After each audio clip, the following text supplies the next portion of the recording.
Hi, it is Wednesday, August 26th. I am Ann Fenlason, one of the pastors at Trinity Lutheran Church in Long Lake, Minnesota. Welcome. On my last video from Monday, I talked to you about Lamentations, and I'm going to continue that talk today. But first I want to ask if you know what a keystone is. So some of you may be aware that a keystone is what is found at the very center of an arch. And it locks the whole arch together and allows the arch to bear weight, that keystone right in the center. So one of the most interesting things I find about Lamentations is how it's constructed, and it reminds me of an arch. It's 5 chapters long with lament that runs most of the way through it. But when we get to the very center of that book, chapter 3, verse 21, things change. It's not lament anymore, at least for a little bit of it. So this is the keystone of Lamentations, right in the center, and it holds the whole of Lamentations together. It's everything rolled up in one, but the keystone is what we find in the center. So the significance of that image of the arch and how Lamentations is constructed, we can also use as an image for our lives of faith. A life for any one of us will include moments of despair and sorrow and grief. But for us as followers of Christ, we also know that God is faithful to us in all things, even in our despair. And Lamentations, as I mentioned, is bookended on either side by lament, but that center is where we find hope. And that's what holds us up through those times of lament and despair. It's what we find at that center that bears the weight for us in those times. And it is the faithfulness of God that does this. So let me read that verse to you from Lamentations 3:21. But this I call to mind, and therefore I have hope. The steadfast love of the Lord never ceases.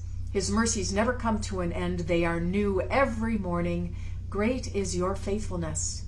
The Lord is my portion, says my soul. Therefore I will hope in him. Now, do you recognize those words? Is anything about those words familiar? It may have reminded you of the great hymn that we sing in the church, Great is thy faithfulness. We find it in our ELW as number 733. Let me sing you the refrain and listen for those words from Lamentations. Great is thy faithfulness, great is thy faithfulness.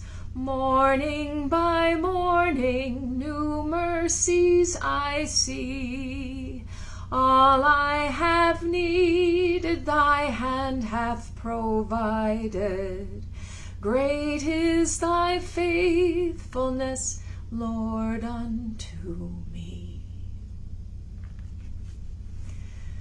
When we are right in the middle of sorrow and grief and lament, it becomes hard for us to remember that we do indeed have a faithful God, one who loves us, one who gives us what we need, one who is with us in all things.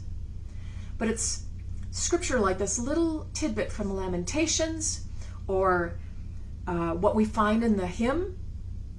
It's these little things that help remind us that God is present in our devastation as well as in our joys.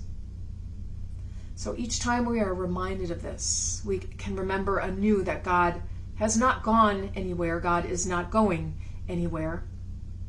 For God through Christ is the very keystone in the arch of our lives. Jesus is the one who bears the weight of our lives.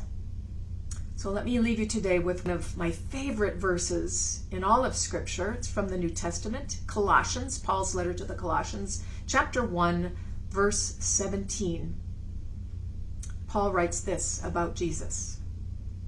He himself is before all things, and in him all things hold together. God is faithful, dear friends. God's mercies are new every morning. Now go in peace, and I'll see you at church.